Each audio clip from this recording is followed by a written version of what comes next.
En plus, là, il faut vraiment faire un distinguo entre l'album qui est lu par les parents pour les enfants, et puis nous, là, c'est des livres que les enfants lisent qui vont lire tout seuls, comme des grands. L'album, je dois dire que moi, quand j'ai commencé à écrire, j'avais pas d'enfants. Et après, je suis rentrée de ma journée de boulot et j'ai nourri mes enfants, je les ai couchés, je leur ai lu des histoires et je me suis dit, on va faire plus court. Enfin, il y a aussi l'expérience de mère qui fait qu'on réduit la taille des textes. Et ensuite, d'où viennent les idées Parce que dans le roman général, on observe le monde autour de nous. Enfin, mais oui, quand, voilà. Quand on écrit pour les enfants... Mais c'est la même chose en fait. Non, je ne crois pas que ce soit plus difficile. Enfin, l'enfant et l'adolescent sont des lecteurs aussi exigeants que les adultes, si ce n'est plus. Enfin, on parlait de l'attention qu'ils portent aux images. Enfin, il n'y a pas intérêt à ce qu'il y ait une contradiction entre le texte et l'image, mais les mots, c'est pareil. Et, enfin, moi, il y a plusieurs petits lecteurs qui m'ont mis en face des incohérences de mon texte, et c'est assez troublant, parce que j'estimais quand même avoir un cerveau d'adulte, mais bon, voilà. Non, alors moi je suis pas... Je pense pas que la muse vienne me visiter et me donne des idées. Non. Par exemple, pour les mamies attaques, c'est venu... Alors les mamies attaques, ça part quand même toujours l'étincelle, comme dirait Vincent. Ça part toujours de quelque chose qu'on entend qui arrive, voilà. Moi j'ai une mère qui a été assez sévère et qui a une grand-mère complètement, enfin, puisqu'elle n'a plus la part éducative, qui s'autorise plein de choses. Donc voilà, ça c'est le point initial. Après, elle n'a pas braqué de supérette. Voilà, donc le point de départ, je dirais, il est proche et concret. Ensuite, la fiction, elle se déploie grâce aux personnages concrets qui ont une logique propre, et du coup, les événements s'enchaînent un peu parce qu'ils sont comme ça, parce qu'on les a créés comme ça, mais qu'ils deviennent réellement ce qu'ils sont, quoi. Du coup, il devient impossible ce qu'on avait prévu, puisqu'elle a ce tempérament-là, elle ne peut plus dire ça, elle ne peut plus faire ça, et une chose en amène une autre, et le roman, il rentre dans sa logique à lui. Donc, voilà. Il n'y a pas une grosse différence avec les romans? Aucune. Moi, je pense pas que... Enfin, au moins dans sa conception, écrire pour la jeunesse et écrire pour l'adulte, ça n'a pas... Voilà. Après, il y a des choses qu'on peut dire et qu'on a envie de dire à un lectorat jeune, et qu'on n'a pas... Voilà. Et qu'on ne peut pas dire. Des messages à transmettre, des petits ouais, pas de message. C'est simplement... Moi, par exemple, en adulte, j'ai écrit sur la chair, l'intimité, voilà. Ça n'a aucun sens pour un enfant. C'est juste qu'il n'a pas fait l'expérience de ça, et ça n'a aucun intérêt de lui parler de ça. Il faut aussi faire par rapport à son vécu, par rapport à ce qu'il peut entendre, ce qu'il peut comprendre, même si on peut l'emmener assez loin, mais je pense qu'il faut se mettre, oui, à hauteur de son lecteur, quoi. Alors moi j'ai des lecteurs à hauteur réduite, donc je me contente d'écrire pour les faire rire. Moi le seul espoir que j'ai, c'est qu'ils rient et qu'ils aient envie de prendre un autre livre après. Et pour être plus concret pour la question, sur celui-là c'est hyper simple. On a déjeuné ensemble avec Claire au mois de juin et elle m'a dit « Est-ce que tu peux me faire quelque chose avec le mot liste ?» Et voilà, je suis reparti en vacances avec le mot liste. Et en septembre, je lui ai fourni 3 ou 4 synopsis, dont un qui était celui-là, où la famille Pot-au-Feu a le devoir d'aider les gens qui font des listes, toutes les listes qu'on fait tout le temps, et ces gens-là appartiennent à une congrégation, une confrérie, voilà, qui doit aider les gens à finir leur liste. Et en fait, c'est né juste de ce mot liste. Donc peut-être que si elle m'avait donné réfrigérateur, j'aurais écrit autre chose, et si elle m'avait donné pioche, j'aurais écrit autre chose. Je pense qu'en fait, c'est En fait, il faut pas. L'étincelle, ouais, j'aime bien l'idée de l'étincelle, parce que c'est juste un mot, et puis après on se met assis, puis ce mot on enchaîne un autre, et puis un autre. Et après, il y a une chose que je détestais avant d'écrire, c'était d'entendre des auteurs expliquer que de toute façon, le personnage leur a échappé, et tout ça. Je trouvais ça absolument crétin et ridicule, et puis après, mes personnages m'ont échappé. Donc j'ai été obligé de reconnaître que mon histoire, elle m'échappait aussi, toujours un petit peu, et tant mieux. Et d'ailleurs, c'est ce que je dis aux enfants quand j'anime des ateliers d'écriture.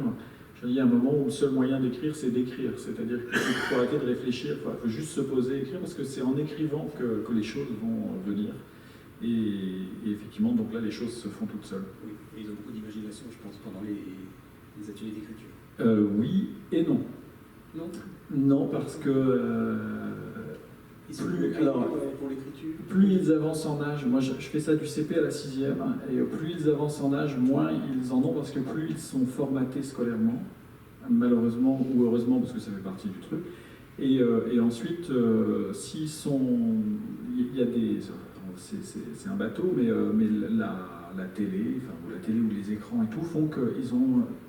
L'imagination est la même pour tous, ça devient une espèce de flot commun, et ils ont de plus en plus de mal à s'échapper et à admettre que certaines choses sont possibles ou juste aller dans des endroits qu'ils ne connaissent pas. Et donc moi je passe la plus grosse partie de mon temps à essayer juste de leur dire maintenant on va essayer d'aller ailleurs. Et c'est ce qu'il y a de plus dur en fait. D'accord. Emmanuel. Alors, c'est vrai que l'univers des possibles, quand on commence à réfléchir à un projet de livre, l'univers des possibles est tellement donc, infini que c'est vrai que moi aussi j'ai besoin de le circonscrire et que le mot, l'étincelle, donc la confrérie de l'étincelle, le mot peut aider. Quand il y a un livre qui s'appelle Ali Blabla, un roman qui se passe au temps des mille et une nuits, ben voilà, ce jeu de mots qui vaut ce qu'il vaut, mais m'a donné le cadre d'un livre qui se passerait donc au temps des mille et une nuits avec un héros bavard et qui aurait un ton humoristique. On part de ça. J'aime beaucoup Pérec et c'est pareil. Oui, toutes les contraintes, ça peut vraiment m'aider de partir sur des contraintes du type polypienne. Parfois, donc c'est effectivement l'éditeur aussi. Un livre s'appelle Qui veut le cœur d'artichaut. Là, c'est mon éditeur chez Nathan qui m'a dit j'aimerais bien que vous écriviez un bouquin qui mêlerait des genres littéraires. Et alors, c'est pas commun parce que 10 auteurs, 20 auteurs auraient répondu. C'était juste, voilà, c'est juste ça, mais ça me permet moi de réfléchir à quelque chose qui pourrait les intéresser, mais à ma manière, à ma méthode. Et j'ai écrit l'histoire d'un serial lover, enfin je ne sais pas du tout comment j'arriverai à ça, un serial lover qui envoie des lettres d'amour à des filles du collège, parce qu'il est trop timide pour se déclarer, mais il n'ose pas les signer, donc il les signe d'un pseudonyme qui est Artichaut.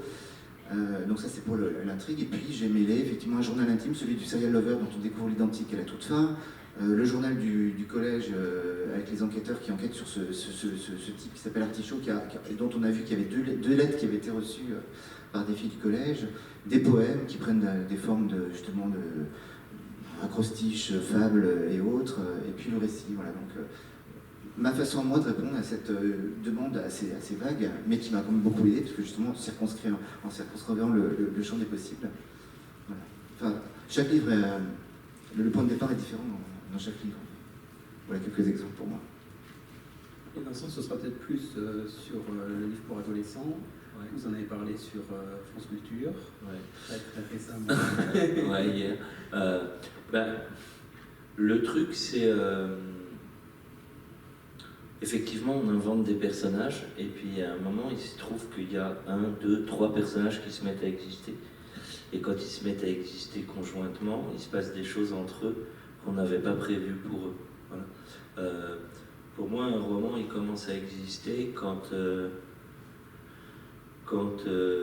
des personnages commencent à me résister, c'est-à-dire que ça nous arrangerait exactement ce que tu disais, quoi, qu'ils disent oui et ils disent non, ou inversement, quand quelque chose ne sonne pas juste, alors que ça nous arrangerait en termes de synopsis, et donc ils prennent vie, et prendre vie, c'est résister aux intentions. Pour nous, on n'est plus un archétype, on n'est plus un rôle, on écrit des romans, hein, on n'écrit pas du théâtre. Le propre du théâtre, c'est de créer non pas des personnages, mais des rôles. Nous, nos personnages, ils doivent exister, donc ils doivent avoir des incohérences internes, ils doivent avoir c'est pas des super-héros non plus, c'est pas des héros de comics, donc ils doivent avoir des contradictions, ils doivent avoir des fêlures, ils doivent avoir des moments où ils sont magnifiques et des moments où ils sont lâches. Donc, et quand 2 ou 3 de ces personnages se mettent à exister, ils vont dérouler des scènes, des dialogues entre eux, des choses qui vont nous amener à une histoire. Après, typiquement sur un roman comme Nous sommes l'étincelle, l'idée de départ, elle vient en fait du fait que je suis en train de chercher des personnages. Donc, pour chercher des personnages, j'écris des débuts de romans jusqu'à ce qu'il se produise ce truc où il y a 1, 2 qui se mettent à... Et je suis en train d'écrire 2 débuts de romans en même temps, et les 2 sont pas bons.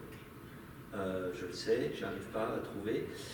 Et je tombe sur un article d'un géographe qui parle de à quoi ressemblerait la France si elle se convertissait au véganisme. Ok, et il décrit une grande forêt qui serait au centre de la France, parce qu'a priori les prairies d'élevage vont disparaître. Et je réalise que mes 2 romans ont besoin de ce décor-là, et qu'il y en a un 3e que je voulais écrire qui a besoin aussi de ce décor-là. Donc que peut-être ça va ne faire qu'un roman, mais qu'il va falloir trouver des personnages pour habiter cette forêt. Et voilà, j'écris jusqu'à ce que je les trouve.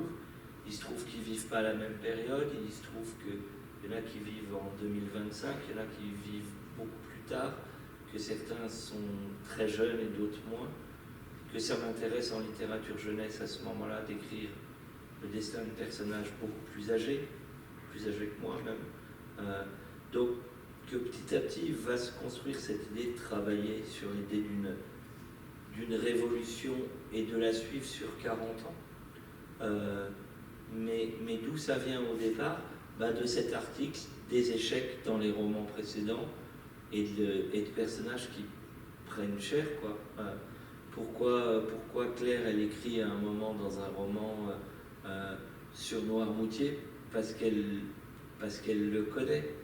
Elle connaît cet endroit, mais pourquoi elle choisit d'écrire sur des mecs alors qu'elle-même a 2 filles à la maison? Ça, c'est un vrai mystère. Est-ce que c'est pour comprendre ce qui nous échappe? Est-ce qu'on écrit des romans pour voir un monde qu'on ne connaît pas nous-mêmes? Moi, je pense qu'on écrit toujours sur des trucs qu'on ne connaît pas très bien pour les connaître un peu mieux. Mais je ne suis pas sûr. Claire, c'est le Oui, cas oui. ou... C'est le cas, enfin, là on parle des 4 gars, et effectivement, le mettre à Noirmoutier, c'est compliqué. Moi j'arrive bien les dialogues, mais le décor, machin, j'ai beaucoup de mal à ancrer un texte. Donc, quand on possède le décor, déjà, voilà, là j'avais limite la carte, quoi. Là, c'est une île, en plus c'est bordé, c'était simple. Et après, écrire sur les gars, quand moi, voilà, j'ai 2 filles que j'élève seule, effectivement, pourquoi, comment, oui, c'est l'altérité, enfin, vraiment, on cherche à... Et à la fois, l'altérité, ça interroge ce qu'on est nous, en passant par l'autre, on arrive à dire mieux, moi ça a été mon cas, à dire mieux la situation. Si j'avais décrit la situation telle qu'elle, ça ne m'intéressait pas tellement, et 2, j'aurais pas eu la distance. L'altérité permet le retour avoir un autre point de vue, au même, autre ouais. vision sur... C'est comme une relation, voilà. Dans l'autre, et par sa différence, il interroge l'identité de ce qu'on est. Je m'égare en philosophie, mais c'est un peu ça l'idée. Non, mais je pense qu'on essaye tous de rentrer en amitié avec des personnages. Et pour rentrer en amitié, il faut que ce soit pas nous. T'as pas ce sentiment? Il faut que ce soit comme des amis, qui soient différents. Ouais. T'es serial lover? Je suis en train de réfléchir à mes personnages. Alors, qui suis-je? Après, c'est pas forcément conscient. Enfin, c'est voilà. pire, du coup, je suis en train de me dire que ça doit être inconscient et que c'est pire. C'est la partie psychanalyse de la soirée. Voilà, alors on va tous s'allonger. Mais après, moi, plus ça va, plus je suis convaincu qu'on écrit aussi pour des raisons différentes. Je suis très frappé à force de côtoyer des écrivains, d'entendre comment ils travaillent, etc. De constater qu'il y a des choses communes, il y a des trucs communs à nous tous. Et puis après, d'une part, notre petite tambouille personnelle, elle est vraiment propre à chacun. Et moi, si un éditeur me disait écris-moi autour de l'idée de liste, je lui dirais va te faire foutre, laisse-moi tranquille, j'écris sur ce que je veux. Et en même temps, en revanche, il y a d'autres contraintes qui m'intéressent, qui me rendent créatif, alors que cette contrainte-là me paralyserait. De la contrainte naît la liberté, c'est ce que je dis aux enfants. Ouais, c'est ça. Mais la question que vous posiez va au-delà de la question de la voir, c'est de se mettre à la place d'un personnage féminin, par exemple, qu'on est un homme, ou votre discussion elle est bien au-delà de ça, si j'ai bien compris. Parce que Oui, c'est le genre. complexité, mais... Enfin, De partir moi, d'une situation qu'on connaît, il va faire...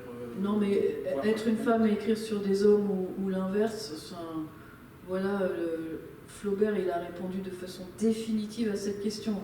Voilà, Madame Bovary, je me compare pas, hein, mais voilà, ça répond voilà, à jamais au fait qu'un homme puisse écrire de façon pertinente et magnifique sur une femme. C'est pas tellement une question pour moi. Je pense quand on écrit, je pense qu'on se pose pas. Moi, quand j'écris, j'ai une série où je suis une petite fille de 11 ans. J'en ai à peu près 1000 pages maintenant avec elle, et je me suis jamais dit, mais comment pense une petite fille de 10 ans quand j'écris? Je pense que quand j'écris, je suis une petite fille en 6e. Ouais, alors que moi, je me pose la question. Non. Mais peut-être que je suis une petite fille de 10 ans. C'est ça qui est troublant. Vous allez repartir avec beaucoup de questions. Ah non, mais c'est vrai que je ne me pose pas la question. Je me pose la question différemment. Toujours à mes ateliers d'écriture, quand le matin, parce que je pars une semaine avec des enfants, quand je prends mon petit déjeuner avec eux et qu'ils sont tout autour de moi, et qu'ils ont l'âge de mes personnages, je les écoute et je me demande toujours, est-ce que la petite fille de 11 ans, c'est par rapport à ce que j'entends en ce moment-là, est-ce qu'elle est cohérente? Mais quand j'écris, je ne me pose jamais la question.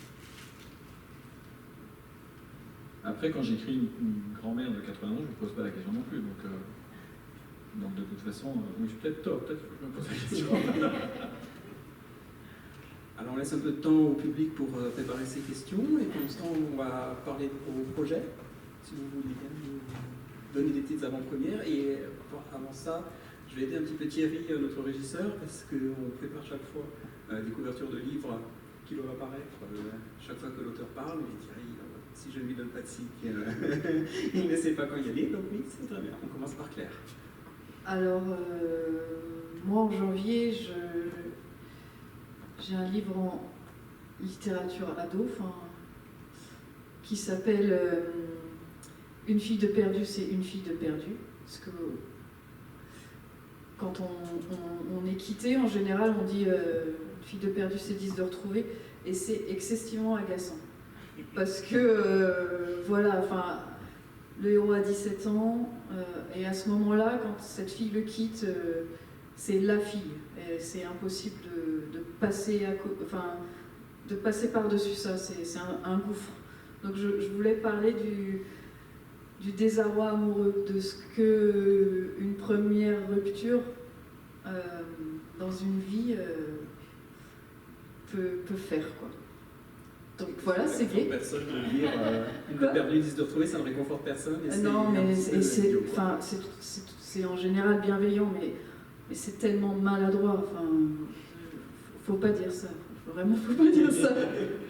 Mais c'est comme il n'y a pas de fumée sans feu, c'est toutes ces phrases débiles, voilà, qui ne mènent à rien. Donc voilà, et en mars, un livre de littérature générale pour le coup, voilà, qui s'appelle L'ange et le violoncelle pour l'instant, et c'est un vieil homme qui s'occupe des objets trouvés de la gare de l'Est et qui dans un train trouve un bébé, et c'est ce qu'il va en faire, comment il va se débrouiller avec un bébé. Bien, merci. Thierry, tu peux mettre la deuxième image. Alors, moi, comme projet, j'ai un roman que Claire attend. Et qui est en retard. Et qui prend son temps. Et qui traite de... Alors, il n'y a pas de liste.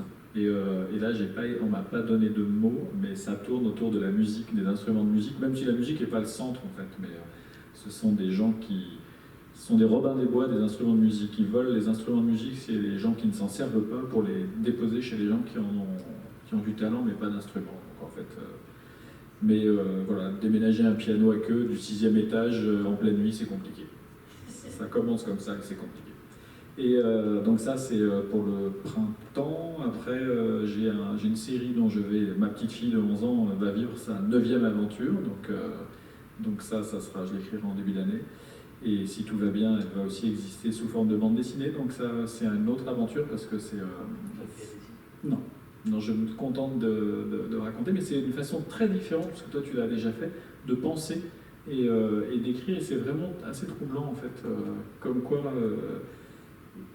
je pensais un peu maîtriser les deux, et je m'aperçois que c'est vraiment une façon haute, c'est autre chose, il faut penser différemment.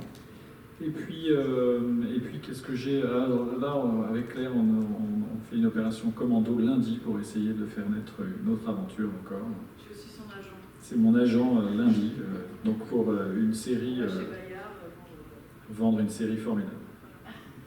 Pour l'instant, je ne peux pas vous en dire parce que ça va vraiment être sans doute le best-seller de l'année prochaine. Mais sachez que le thème sera la momie l'année prochaine, ça je suis persuadé. Voilà, puis il y a plein d'autres petites choses qui traînent dans les coins, mais qui ne sont pas précises. Emmanuel, Thierry, on garde l'ordre des images, désolé. Oui, effectivement, il y aura 2 premières enquêtes l'année prochaine, une qui est écrite et l'autre qui est à faire. Et Ozo m'a demandé de réfléchir aussi, fort de succès, une collection pour un tout petit peu plus grand. Mais ce dont j'ai envie de parler, c'est d'un album, j'en disais quelques mots tout à l'heure, d'avoir l'illustratrice incroyable Delphine Jacot. J'ai cette chance-là. Et l'histoire que je raconte, c'est en fait une adaptation libre de Zabinef de l'Empereur, qui est un conte d'Anderson que j'aime énormément, dans le monde de l'art. En fait, c'est un lapin qui est célibataire, sa cousine aux États-Unis lui dit qu'elle connaît une belette super.